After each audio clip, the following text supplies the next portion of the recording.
Si un hombre no convive ni se casa antes de los 30, hay una probabilidad de 1 en 3 de que sea adicto a alguna sustancia.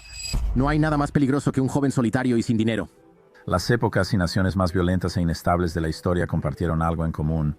La mayor amenaza para Estados Unidos somos nosotros mismos, no Rusia ni el Partido Comunista Chino. Habría sido más feliz en mis 20s y 30s si hubiera tenido un hijo y una hija. Ningún crimen es más o menos atroz que el otro, pero el niño tiene 10 veces más probabilidades de suicidarse más adelante en la vida que la niña.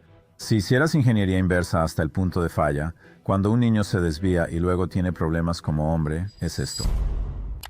Me encanta el libro, hermano, lo leí como suelo hacerlo y ya había hecho programas antes sobre un tema similar como con Richard Reeves. Por alguna razón, ese fue uno de mis episodios más controversiales, aunque no pensé que lo sería. Recibí muchos correos de personas que decían que no existe tal cosa como la epidemia de soledad masculina. ¿Es falso o los hombres se lo merecen porque son un montón de perdedores que viven en el sótano de su mamá ahora? Así que o es falso o los hombres se lo merecen. Y pensé que tu libro tenía una perspectiva interesante y diferente sobre eso. Sí. El reflejo nauseoso es comprensible, especialmente porque, para ser franco, puede que yo no sea el mensajero adecuado para el mensaje. Desde 1945 hasta el 2000 Estados Unidos tuvo 1/3 del crecimiento económico mundial, pese a tener solo el 5% de la población, así que literalmente teníamos 6 veces más prosperidad concentrada en nuestra población. Esa prosperidad solo la tenía 1/3 de la población, blancos, hombres y heterosexuales. Así que he tenido muchísima ventaja injusta, ventaja no merecida. Creo que cualquiera que argumente en contra de eso simplemente no está viendo los datos. Pero ahora lo que estamos haciendo es responsabilizar a un hombre de 19 años por mis privilegios. Y esas son las mismas cosas que me beneficiaron a mí. No existen para un hombre de 19 años y diría que ahora hay cosas que los ponen en desventaja. Entiendo el reflejo nauseoso, pero en general algunos de los comentarios que he recibido. Y he recibido mucha resistencia aquí, y lo veo, una cierta cantidad de resistencia. Si todos están de acuerdo contigo, no dices nada nuevo. Siempre he dicho que busco inspirar el diálogo, no tener la razón, sino motivar el diálogo para lograr mejores soluciones. Pero cuando solo dicen que este libro es misógino, es como, bueno, ni lo han leído. Entonces simplemente no hay manera. Sí, O su respuesta es que está culpando a las mujeres por los errores de los hombres, como, no, no lo estoy haciendo, no. creo que habiéndolo leído queda muy claro que el libro no está aquí para criticar. El avance de las mujeres ha sido impresionante, creo que esa es una cita de tu libro. Así que no se trata de menospreciar los increíbles avances que han logrado las mujeres, se trata de enfocarse en el hecho de que muchos jóvenes especialmente se han quedado atrás y la situación no está mejorando. Y aunque lo defendamos con firmeza, y decimos, mi prima Lindsay decía, ay, los chicos, no se les puede invitar a salir, y yo, bueno, lo siento por ustedes y lo entiendo. Lo entiendo, pero eso no ayuda a nuestra situación en Estados Unidos. Si un gran grupo de hombres ha caído tan bajo, tan rápido, que se han vuelto imposibles de invitar a salir, imposibles de casarse, lo que sea, eso es malo. Incluso si asumimos que el argumento es correcto, oh, todos lo merecen, no han hecho nada para ganarse nada, para salir adelante en la vida. Está bien, seamos duros, eso no mejora la situación, así que hay que abordarlo. Sí, y además no es un juego de suma cero. Todavía podemos reconocer los enormes desafíos que enfrentan las personas no blancas y las mujeres. Las mujeres ganan 73 centavos por cada dólar cuando tienen hijos, en comparación con los hombres. La riqueza promedio de familias negras o latinas es de $23,000 frente a $160,000 en familias blancas. Aunque estos grupos aún enfrentan grandes problemas, podemos reconocerlos, pero ningún grupo ha caído tan rápido y lejos como los hombres jóvenes. Si entras a una morgue y hay 5 personas que murieron por suicidio, 4 son hombres, de verdad. 3 veces, sí, 3 veces más probable que sean adictos, 3 veces más probable que sean personas sin hogar, 12 veces más probable que estén encarcelados. Podemos caminar y masticar chicle al mismo tiempo. Además, las mujeres no prosperarán si los hombres siguen tambaleando. ¿Y quién quiere? Normalmente veo que son las mujeres quienes buscan más hombres viables económica y emocionalmente. Así que, y no lo veo de esa manera. Algo que cada uno de los géneros ha hecho muy bien, Jordan, es convencerse a sí mismos de que es culpa del otro género. No me gusta plantear hombres contra mujeres, prefiero liberales contra antiliberales. Muchas feministas responderán, ¿dónde estabas cuando luchábamos? Y yo diría que muchos de nosotros, los hombres, estuvimos ahí para ellas. Y eso es, si ves el gran factor, eso fue lo que inspiró el aumento de la asistencia femenina en la universidad. Era 40-60 en 1973 cuando aprobaron el título 9. Ahora, por cierto, es 60-40 y en términos de graduación probablemente esté más cerca de 66 o 2-1, oh wow. Y no hay discusión sobre un título 9 para los hombres, y de hecho, tampoco debería haberla. Pero si ves cuándo se aprobó el título 997 de nuestros funcionarios electos eran hombres.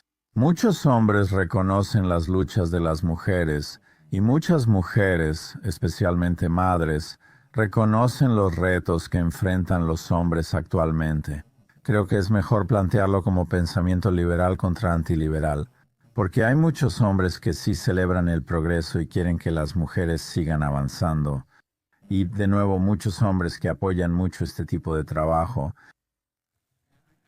Mira, no tengo tus datos, pero eso parece por los mensajes que recibo.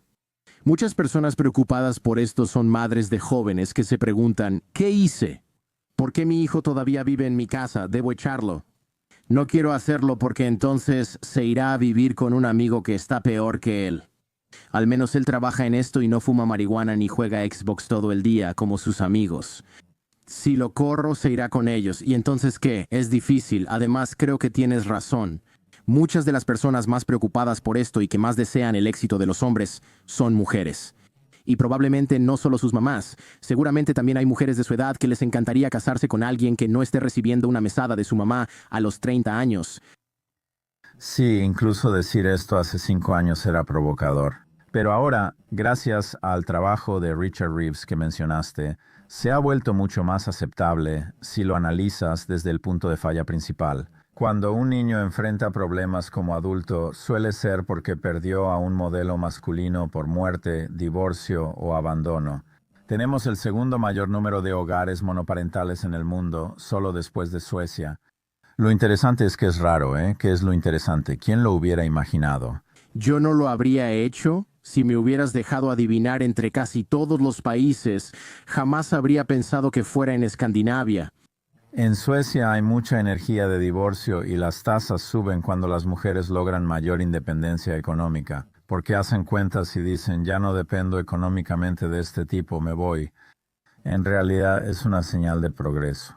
Pero lo interesante es que en hogares monoparentales, las niñas tienen los mismos resultados, mismas tasas de asistencia a la universidad, mismas tasas de ingresos, mismas tasas de autolesiones. ¿Los hombres o los niños? En el momento en que pierden un modelo masculino a seguir, en ese momento es más probable que terminen en la cárcel que se gradúen de la universidad.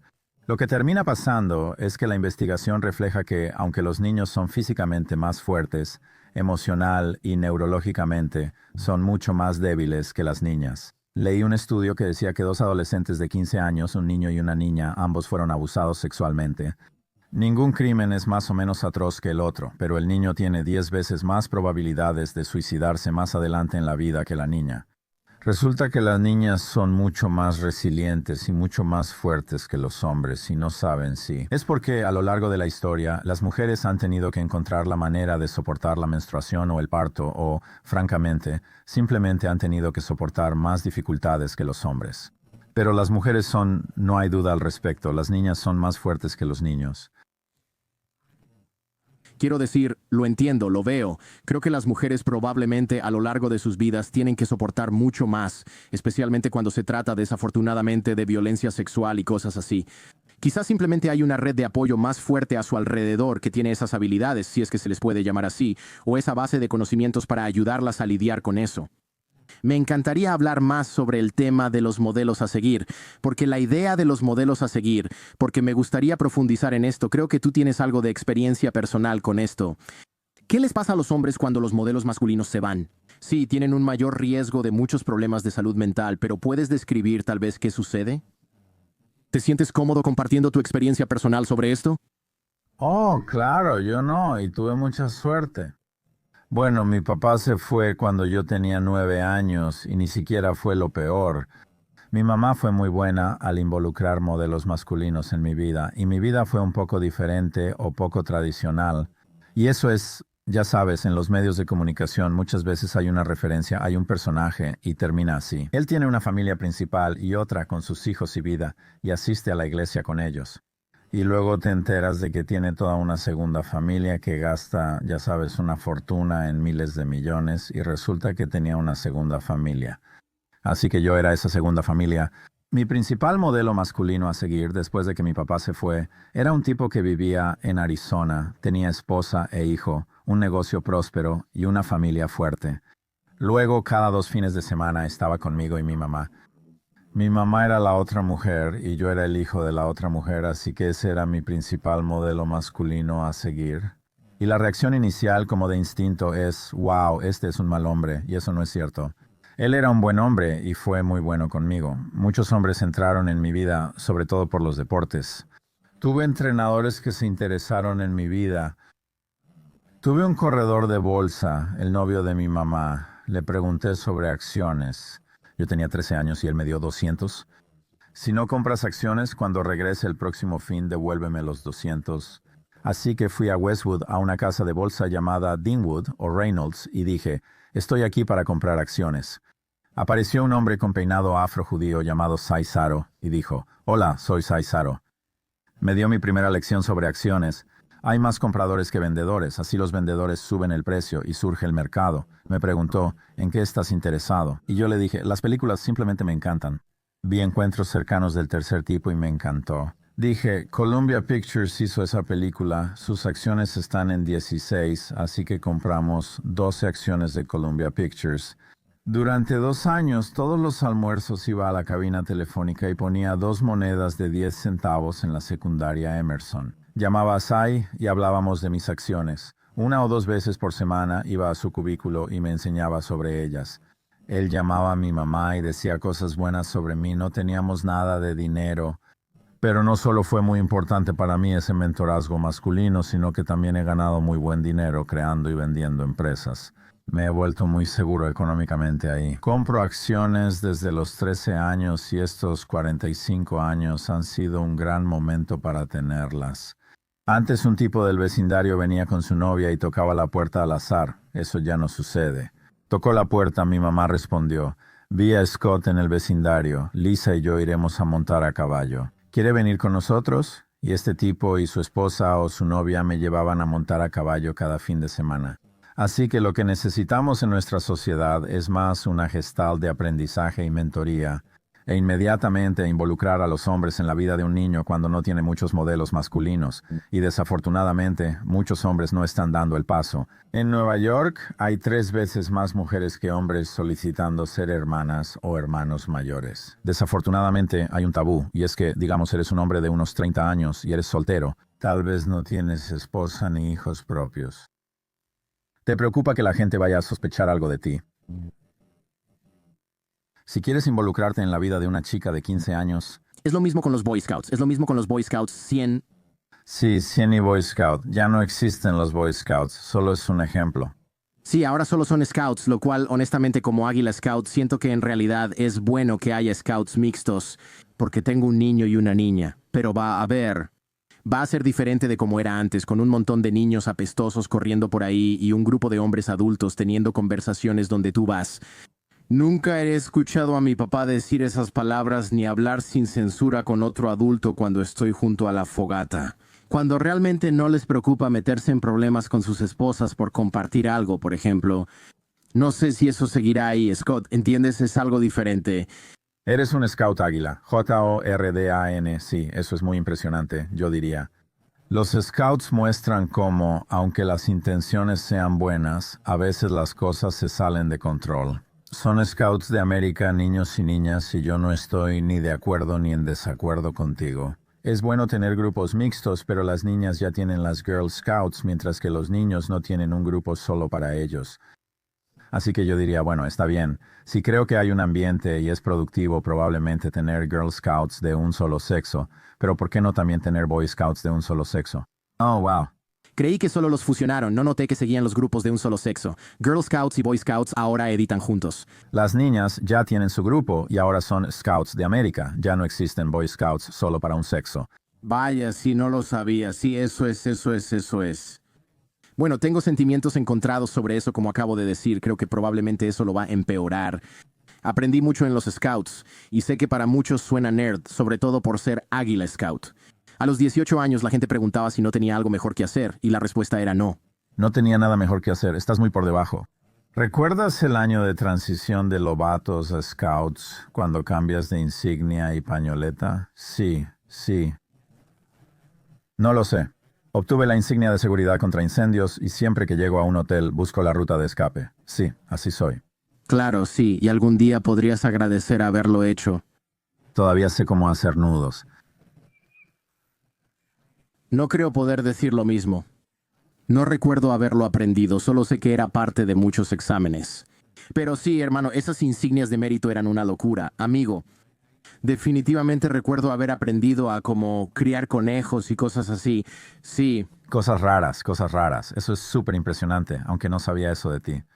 sí, es mucho trabajo. Ayer pensaba en eso porque algo de tu libro me recordó a los chicos de esa época.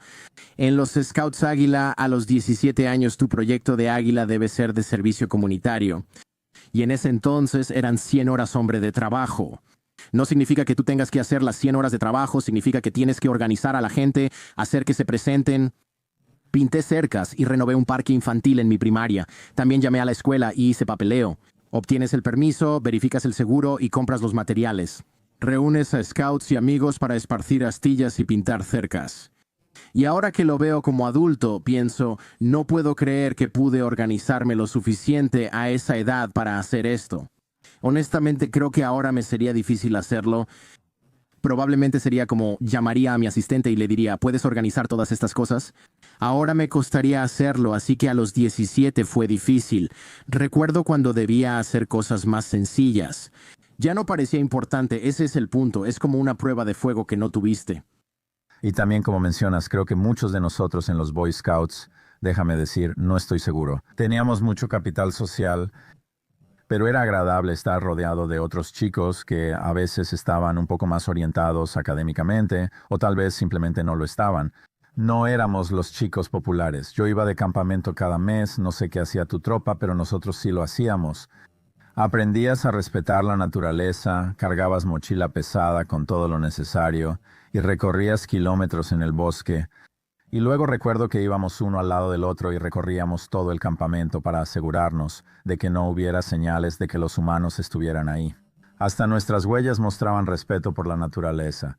Y desde los 13 años ya planeaba cómo llegar a ser Scout Águila.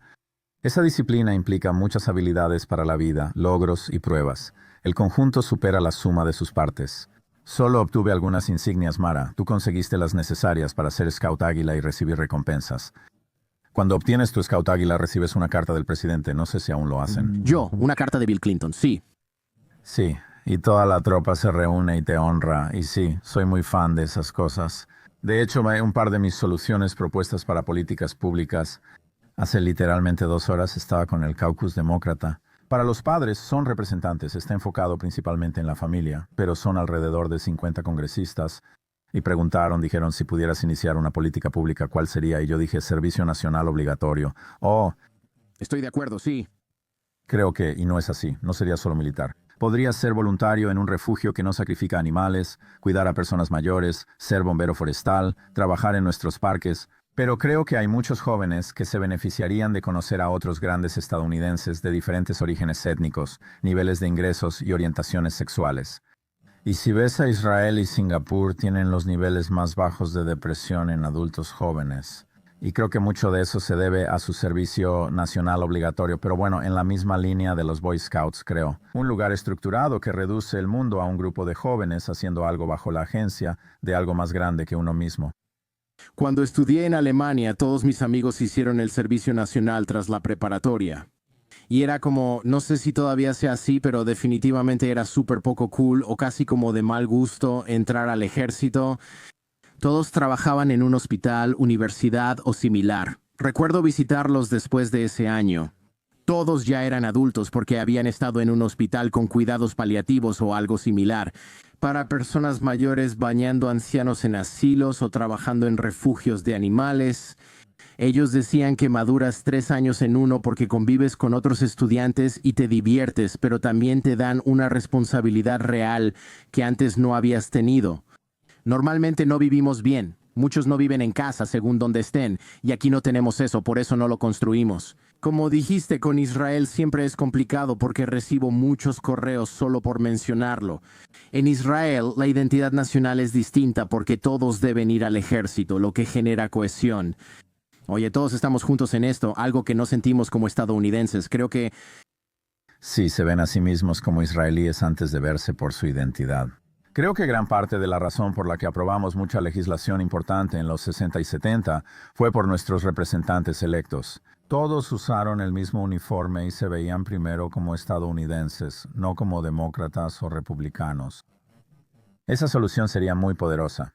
La mitad de mi generación se siente bien sobre Estados Unidos, pero solo 1 de cada 10 jóvenes piensa igual.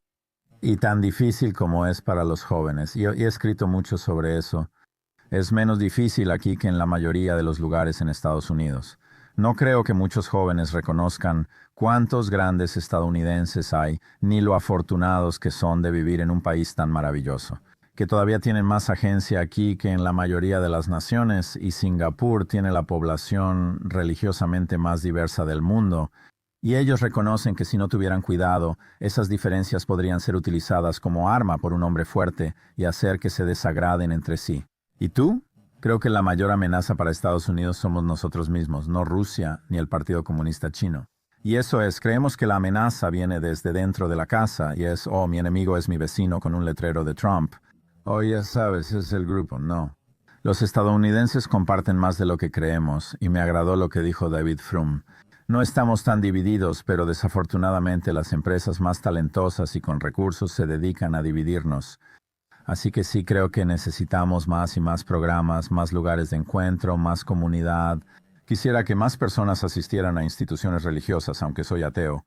Pero definitivamente necesitamos restaurar algo de tejido conectivo entre los estadounidenses.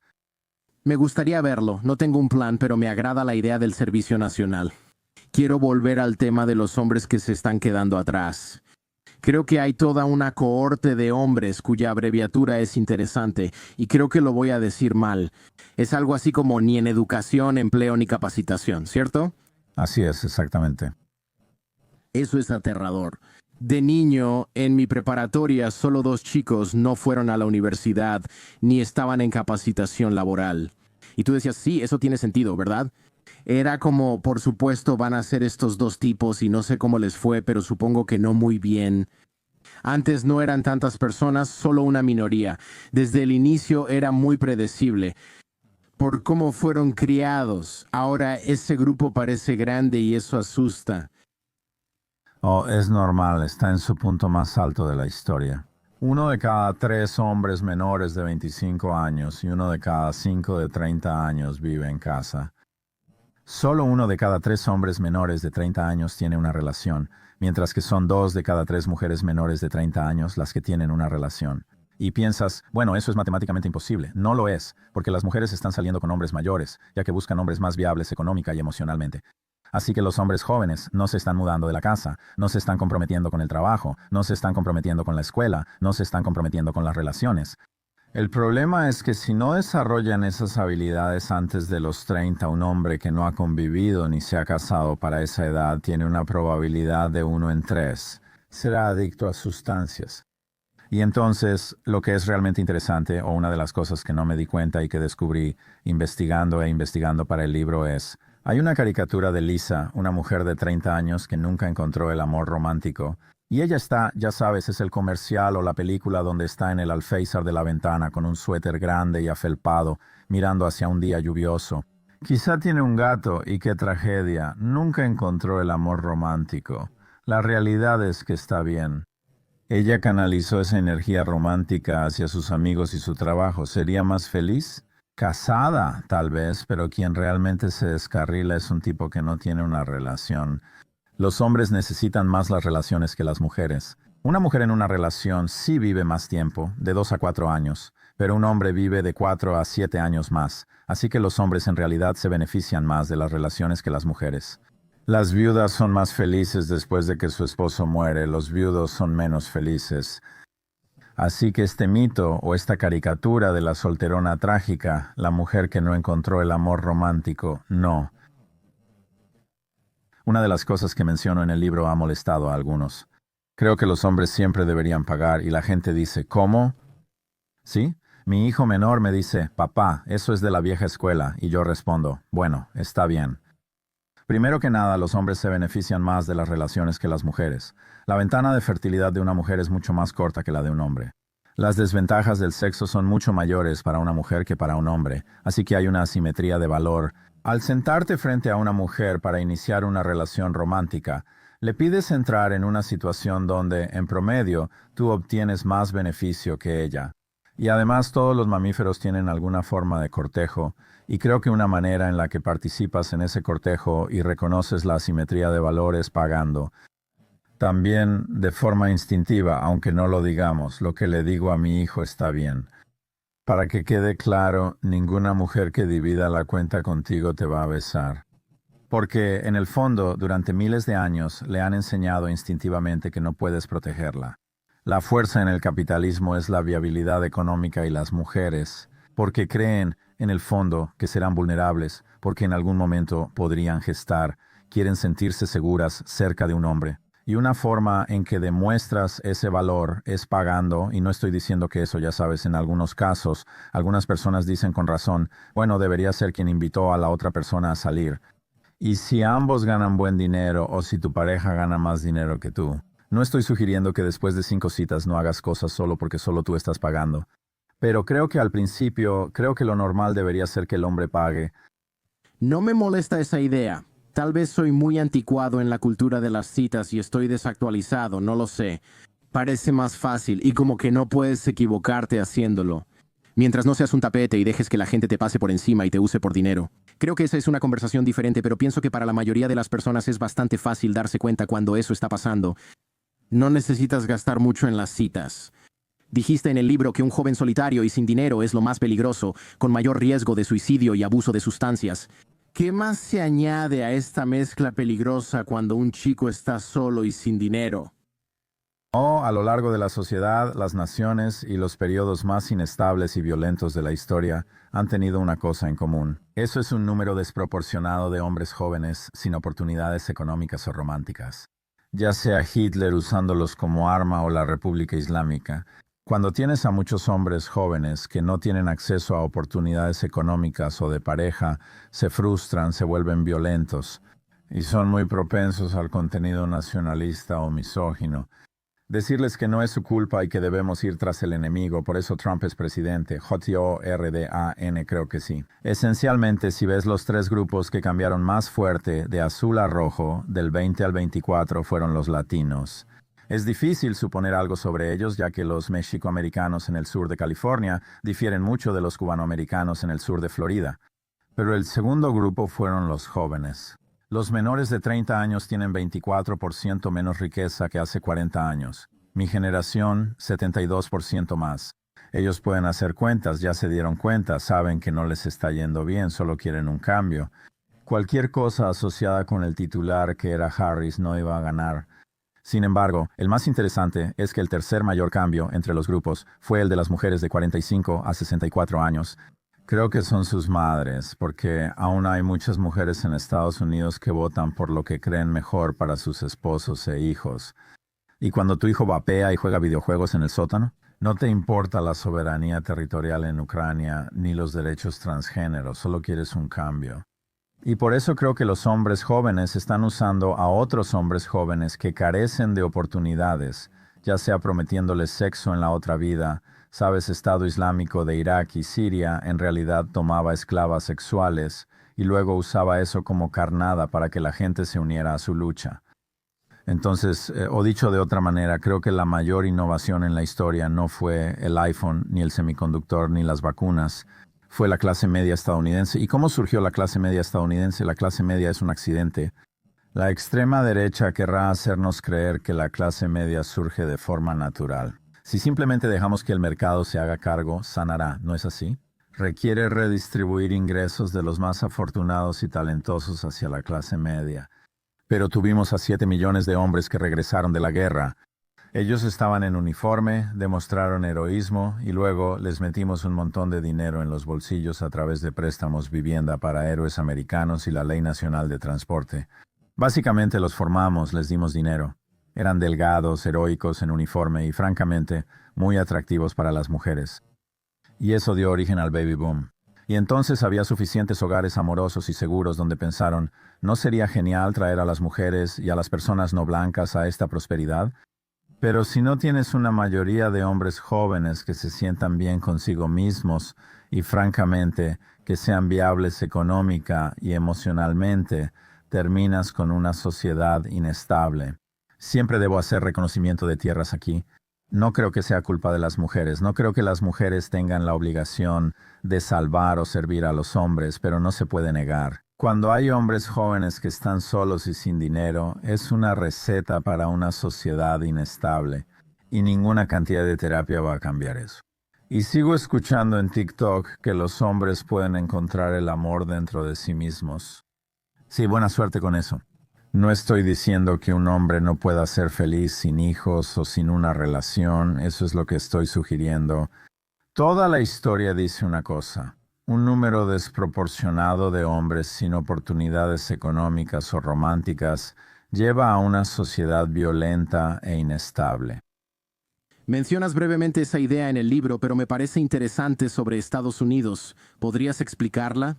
Mencionaste que en Estados Unidos se busca sembrar la mayor cantidad de semillas posible, no elegir o clasificar cuáles serán secuoyas. Bueno, esto es personal para mí, porque cuando envejeces, la mala noticia, ya sabes, la buena noticia es que te vuelves más reflexivo, la mala noticia es que te vuelves más reflexivo. Y quiero analizar a fondo las razones de mi éxito y luego tratar de invertir en esas cosas para que más personas tengan acceso a ellas. Recuerdo al inicio la pasión irracional de mi madre por mi bienestar. Creo que eso construyó una base de confianza, pero veo que está bien. Entré a UCLA cuando tenía una tasa de admisión del 74%, este año será del 9%. Entré a UCLA con un promedio de 3.1 y 1130 en el Scholastic Assessment Test. Eso no es precisamente impresionante. Recibí almuerzo subsidiado, no gratis, pero asistido. Recibí becas Pell, aunque no era un estudiante destacado, entré a UCLA y las obtuve. Aquí viene lo interesante. Me gradué de UCLA con un promedio de 2.27. ¿Y qué pasó?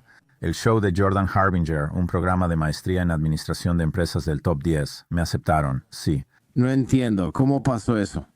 ¿Cómo pasó eso, verdad? Y luego me puse las pilas. Y como a los 25 años toda esa educación y oportunidades me inspiraron a mejorar cada vez más. Esto es para presumir, lo lograré. Creo que he pagado entre 30 y 50 millones en impuestos en la última década, así que creo que Estados Unidos funciona mejor. Y la idea de Estados Unidos es amar a tantos niños comunes como sea posible, y tratar de crear tantos millonarios y hogares amorosos como sea posible. No se trata de identificar una superclase de niños extraordinariamente notables o a los hijos de personas ricas y convertirlos en multimillonarios. Creo que nos hemos alejado de lo que se suponía que debía ser Estados Unidos, y eso es regar, como dijiste, tantas bellotas como sea posible y ver qué sucede. Porque aquí está el asunto: ninguna organización, institución o persona puede ser el árbitro de la grandeza cuando un niño tiene 18 años. No tenía mi vida en orden. No sé si tú sí. He hablado contigo y eras más luchador y sofisticado técnicamente que yo. Creo que la gente habría visto más en ti. Oh, no estoy seguro, amigo. Yo era más de tirador escolar. Pero no existían entonces, así que los maestros decían, está bien. Digo, tuve problemas con el FBI cuando estaba en la secundaria. Recuerdo que me contaste eso. Me encanta esa historia, pero no fue porque demostraras excelencia a tu modo. Oí la historia y sé que la contaste. Pero básicamente lo que resume lo que significa Estados Unidos para mí es UCLA, una universidad increíble. Pagué $7,000 en total por 7 años de estudios con una admisión del 74% y no fui aceptado. Fui uno de los 26 que no entraron y estaba instalando estanterías. Vivía con mi madre, llegué a casa y me derrumbé. Estaba realmente molesto. Pensaba, esta es mi vida y no hay nada de malo en el trabajo vocacional. Pero yo quiero ser doctor, quiero hacer cosas grandes. Siempre me dijeron que era inteligente y creativo y mi mamá me dijo, bueno, ¿hay algo que podamos hacer? Y descubrimos que había un proceso de apelación, así que apelé, y la verdad suena bien. Dije, estoy instalando estanterías y me gustaría algún día ser doctor. Por cierto, la química de primer año me quitó esa idea. Sí, orgánica o como sea, lo consigue. No importa, quizá no seré doctor. ¿Cómo es economía? Así que apelé y la persona de la oficina de admisiones me llamó y me dijo, no estás calificado, pero eres un hijo nativo de California. Te daremos una oportunidad. Eso para mí define lo que debe ser Estados Unidos. No eres extraordinario, pero en Estados Unidos te daremos una oportunidad. Y ahora me preocupa que muchas de las escaleras por las que pude subir y luego caí y había otra escalera para mí, ya las hayan quitado. Y dijeron, no, a menos que seas un niño rico o que estés construyendo pozos y seas el capitán del equipo de lacrosse a los 15 años, no nos interesa. Parece que ahora vivimos en una economía tipo los Juegos del Hambre, donde unos pocos tienen una vida increíble y los demás quedan rezagados, como un final bastante desafortunado. Sí, la apelación, por cierto, apelar tu decisión de entrar o la decisión de dejarte entrar a una escuela, también funcionaba. Así fue como entré a la Facultad de Derecho, no me aceptaron, quedé en la lista de espera en Michigan, estuve en la lista de espera hasta el último corte o algo así. Recibí la carta que decía, gracias por participar y buena vida. Mi amigo me sugirió escribir una carta para pedir que me dejen entrar el próximo año y tomar un año sabático. Pensé que quizá era una pérdida de tiempo, pero igual lo haré, no tengo nada más que hacer, solo estoy aquí sintiéndome mal por mí. Entré a la Facultad de Derecho de Michigan y creo que vale la pena intentarlo. No sé si aún funcione, pero te sirvió a ti y luego a mí. Sea como sea, años después tal vez todavía pase.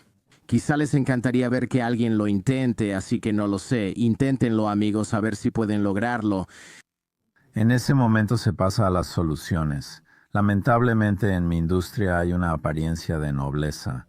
La gente cree que los académicos son más nobles solo porque usamos suéteres, vemos Public Broadcasting Service y acariciamos un labrador.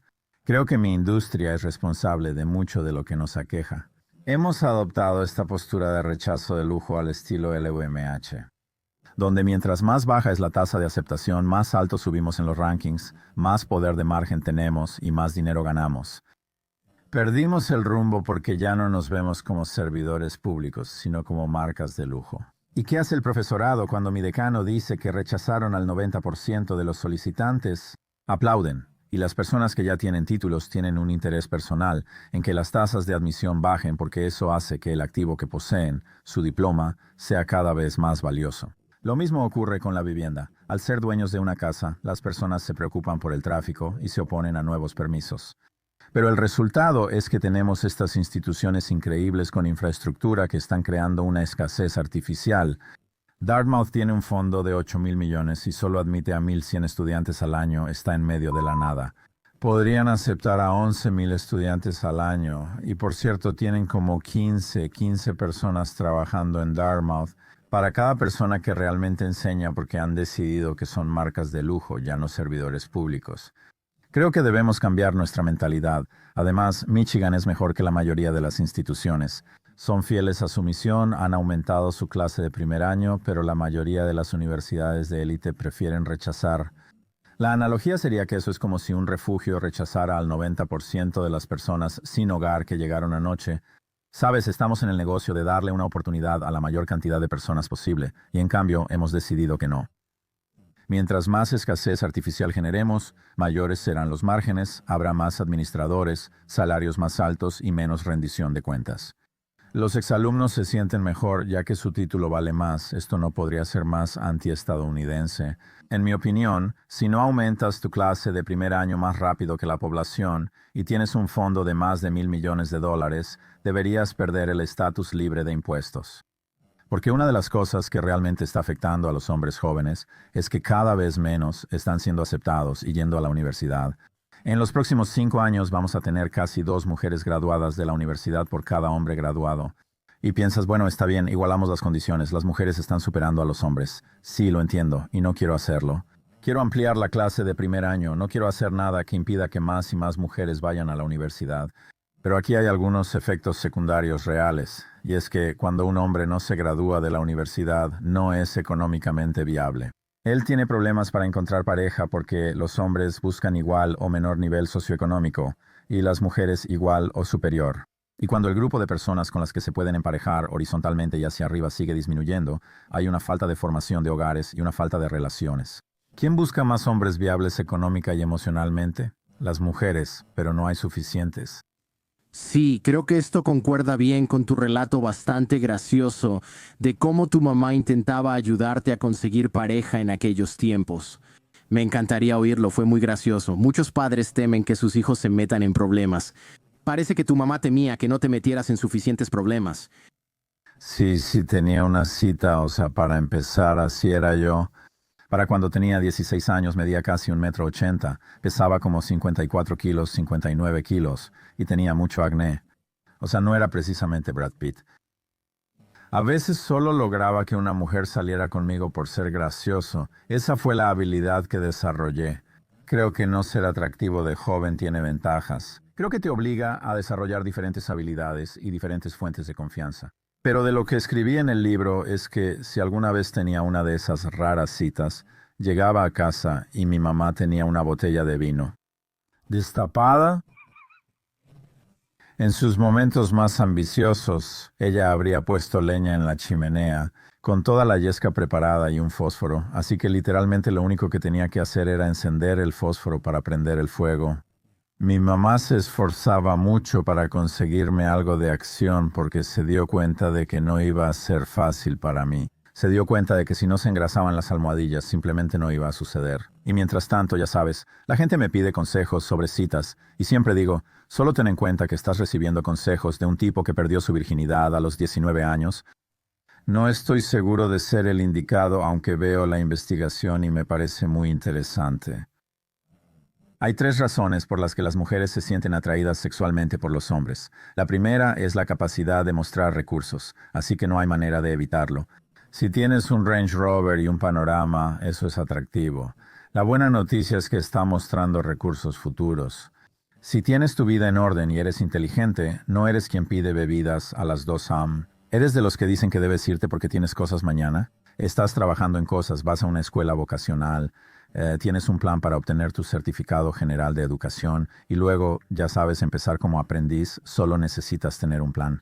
El 75% de las mujeres considera importante la viabilidad económica en una pareja, frente al 25% de los hombres, sin importar lo que digan el Atlantic o el New York Times. Beyoncé podría trabajar en McDonald's y casarse con Jay-Z, pero Jay-Z no podría hacer lo mismo. Por eso, demostrar recursos es clave. La segunda es el intelecto, y eso es algo instintivo. Si tomas buenas decisiones, es más probable que tu familia sobreviva. La forma más rápida de comunicar intelecto es el humor. Y lo digo en broma, es una broma, pero mi imitación de una mujer es: me estoy riendo, estoy desnudo. Creo que si puedes hacer reír a una mujer, hay una buena probabilidad de que acepte tomar un café contigo. Y por cierto, no puedes decirle a alguien que sea gracioso. Algunas personas simplemente no tienen esas habilidades de manera innata. Una manera de tener gran sentido del humor es reír mucho. Ella dice algo gracioso y te ríes mucho. Otros dicen algo gracioso, te ríes a carcajadas y fomentas humor. La tercera cosa que considero el arma secreta y la habilidad más subestimada en los hombres es la amabilidad, y no creo que debas hacerlo. No nací siendo amable, pero desarrollé una práctica de amabilidad que realizo a diario. Empezando con buenos modales, traté de hacer algo amable por un desconocido sin esperar nada a cambio. Con el tiempo, como al jugar golf, tenis o hacer ejercicio, adquieres memoria muscular y eres más amable. Porque cuando una mujer ve a otras mujeres, instintivamente cree que en algún momento pasará por la gestación, será vulnerable. Necesitan a un hombre amable. Y cuando te ven, no es solo porque seas amable con una mujer. Ella se da cuenta de que es porque quieres tener sexo con ella, pero cuando te ve inadvertidamente, de reojo. Ser amable con los desconocidos, eso es sexy. Es como, él es un buen hombre y a futuro quiero estar con alguien así. Esas tres cosas, cuando hablo con hombres jóvenes, les digo que no puedo darles consejos para citas. Estoy tan fuera de lugar, mírame por favor. Estas son, en general, las tres razones por las que las mujeres se sienten atraídas romántica y sexualmente por los hombres. ¿Qué deberían hacer las personas en sus 20 para construir su éxito futuro? Diste consejos de citas, pero quiero saber tu opinión. ¿Cuáles serían, digamos, las tres cosas principales que las personas, no solo los hombres, sino la gente en general, deberían estar haciendo en sus 20 para sentar las bases? Me encantaría que hicieras lo mismo para los 30, porque creo que muchas veces hablamos con hombres jóvenes y no llegamos muy seguido a ese grupo intermedio de 30 a 40 años. Creo que tus 20, para empezar, Así que hay una mentira que los padres se están diciendo a sí mismos en este momento. Y dicen, cada vez que escucho a alguien decir, oh, la universidad no importa, no necesitas ir a la universidad. Están devastados porque su hijo no irá a una buena universidad y buscan excusas para no sentir vergüenza. Porque el fracaso definitivo en este momento en una sociedad capitalista es como avergonzamos a los padres cuyos hijos no entran a una buena escuela, es como, la regaste.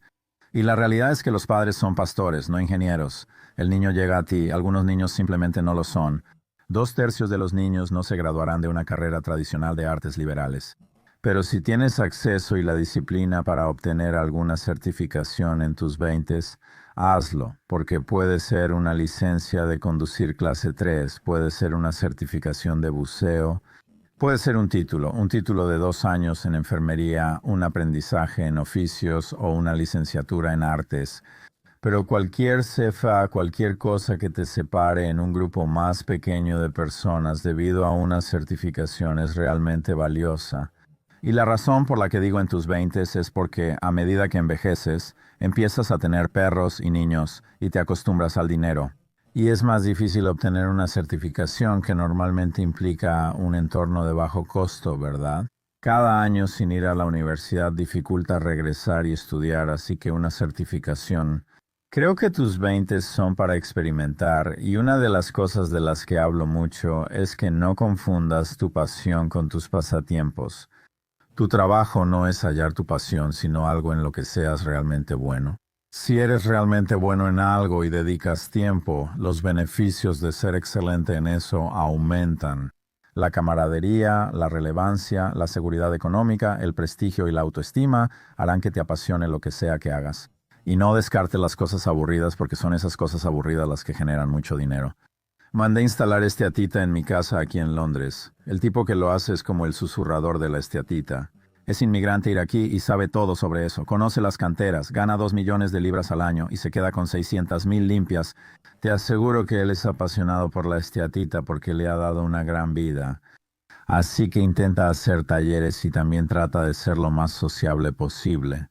Cuando Google publica una vacante de trabajo, reciben 200 currículums en algo así como 14 minutos y luego la cierran. El 70% del tiempo invitarán a las 20 personas más calificadas. Jordán, quien recibe la oferta, tenía un defensor interno. Sin duda. Y eso es, quieres que te pongan en una sala de oportunidades, incluso cuando no estás ahí. Entonces, ¿qué haces? Sales mucho, dices que sí muchas veces. Realmente haces un hábito de tratar de ayudar a otras personas porque ellos lo recordarán. Quieres estar donde haya oportunidades, aun si no estás ahí, y explorar carreras. Cuando enfrentes dificultades, no te rindas pronto. Prefiero intentar 2 o 3 años antes de decidir si soy bueno en algo. Crea un grupo de confianza que te dé consejos sinceros, sin piedad ni malicia. Puedes decir que no, tienes un buen trabajo, anímate, estás bien, acabas de lograrlo. Sí, tu jefe es un imbécil, te acostumbras, busca otro, pero tienes buena posición. No te vayas, es como darte de cabezazos contra la pared. Esta startup no está funcionando, no hay vergüenza en cerrarla y seguir adelante. Requieres personas que te aconsejen, pues es difícil leer la etiqueta desde dentro de la botella. Así que la certificación, si está disponible, sé lo más sociable posible, establece un gabinete de cocina y tu trabajo es hacer talleres. Creo que en tus 30s lo primero es perdonarte a ti mismo, porque lo que encuentro en las personas de 30 que no tienen una fragancia que lleve el nombre de Arn Senador, todavía son muy duros consigo mismos y el principal obstáculo para su carrera es que se paralizan y se quedan atascados porque empiezan a sentirse muy mal consigo mismos. Ten en cuenta que si ahora tienes 30 y tantos años, probablemente significa que vas a vivir otros 70 u 80 años más. Aún puedes regresar a la escuela o iniciar otra profesión. No es demasiado tarde, ya sabes, para intentar hacer lo que la gente de 20 años estaba haciendo, pero probablemente tengas un poco más de compromisos financieros. Y de nuevo, no sé si es muy diferente si empiezas en tus 20s, pero también haz una evaluación para ver si vas bien. La conclusión es que en tus 30s debes ser muy honesto sobre lo que llamo un camino hacia la viabilidad económica. En tus 30s podrías considerar lo que llamo arbitraje geográfico. Muchas personas con certificaciones o avances al salir de sus 20s piensan, yo nunca dejaría Nueva York. En realidad, nadie tiene derecho de nacimiento a vivir en Nueva York, Los Ángeles o San Francisco. Al vivir en Nueva York a finales de mis 30 y recién tener hijos, me di cuenta que no podía costear estar ahí. Y realmente fue algo que me molestó mucho, fue como un shock. Espera, soy tan talentoso, estaba ganando muy buen dinero, mi pareja trabajaba en Goldman y por fin empezaba a tener algo de éxito. Como académico, ganábamos unos 600 u 800 mil al año. Y con 2 hijos, escuelas privadas y una renta de 3 recámaras de 12,000 al mes, yo decía, estamos batallando para pagar nuestras tarjetas de crédito. Así que nos mudamos a Florida y eso hizo que todo fuera mucho más fácil. Pasamos de 12,000 al mes a 5,500, pasamos de 55,000 al mes en colegiaturas a 12,000, pasamos de 13, impuestos adicionales a 0. Y de repente, ya sabes, todo se volvió más fácil, solo para hacerlo muy macabro.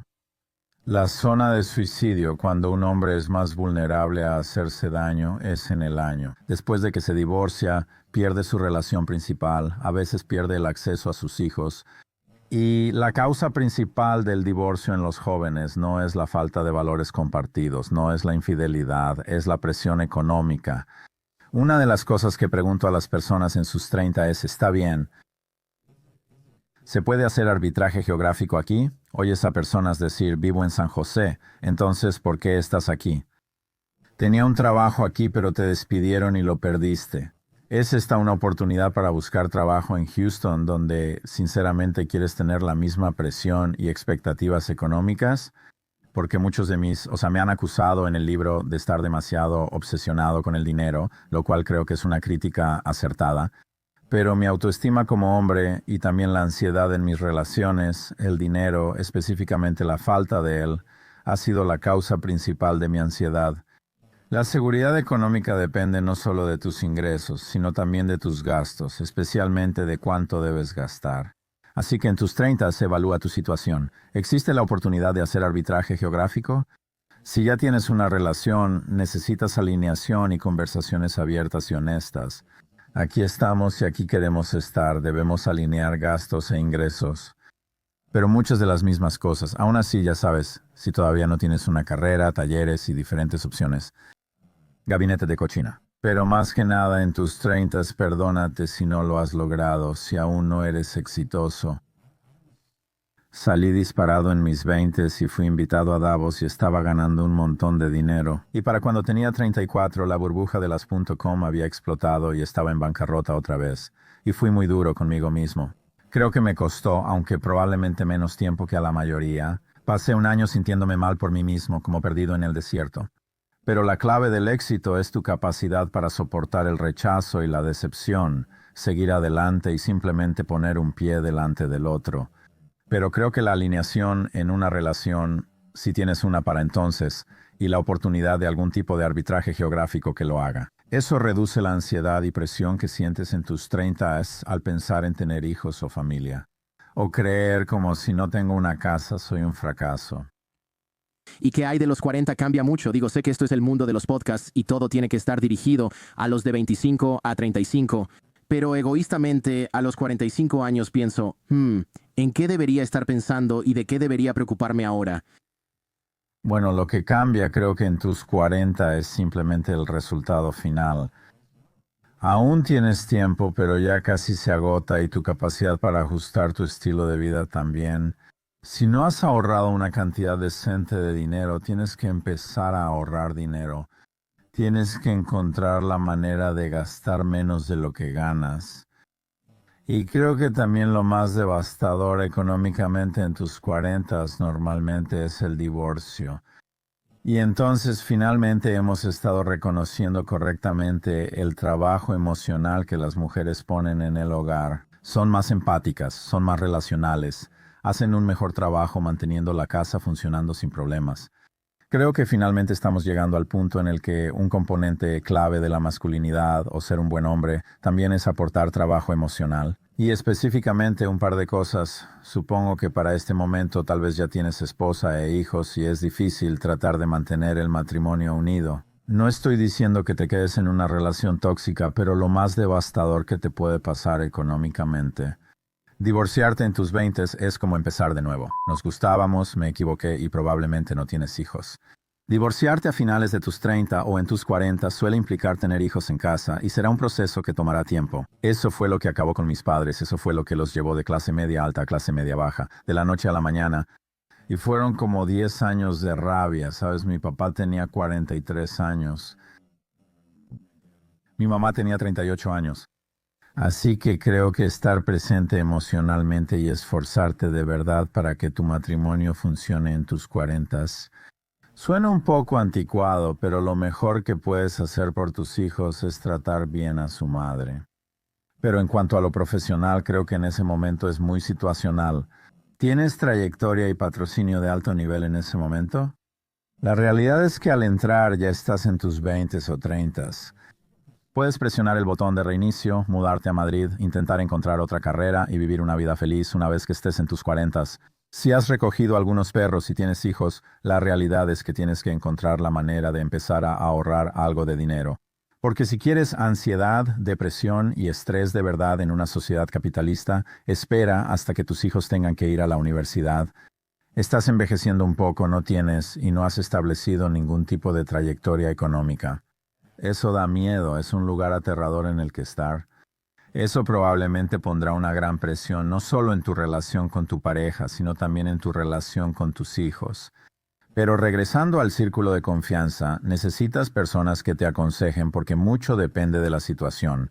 No dejes tu trabajo para iniciar un negocio. Te va bien en IBM o en una empresa y eres parte de un sindicato.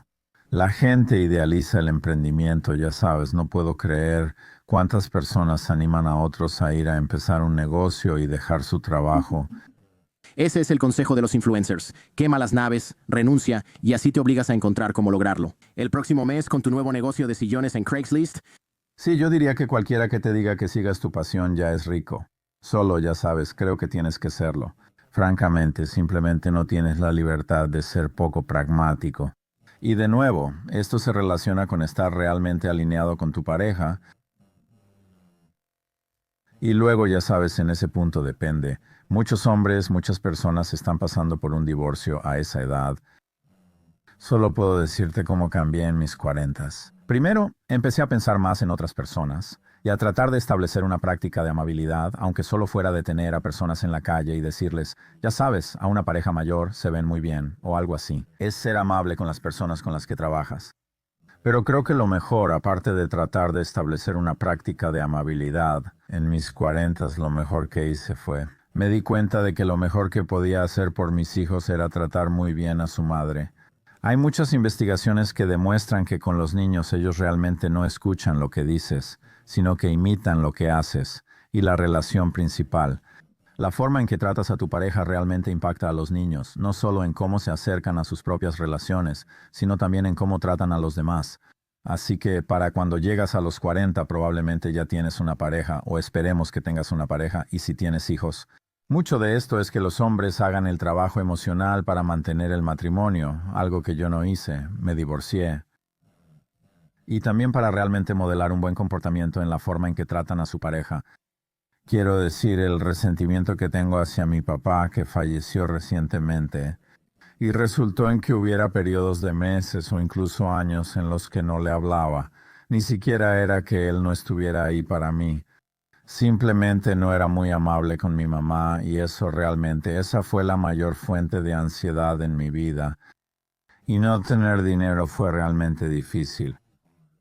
Y mi papá pudo haber hecho nuestras vidas mucho más fáciles si hubiera sido un poco más generoso con mi mamá.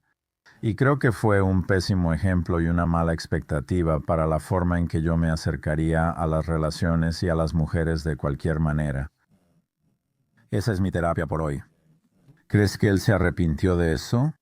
Oh, sí. Conforme fue envejeciendo se volvió muy emotivo y muy generoso e incluso cariñoso.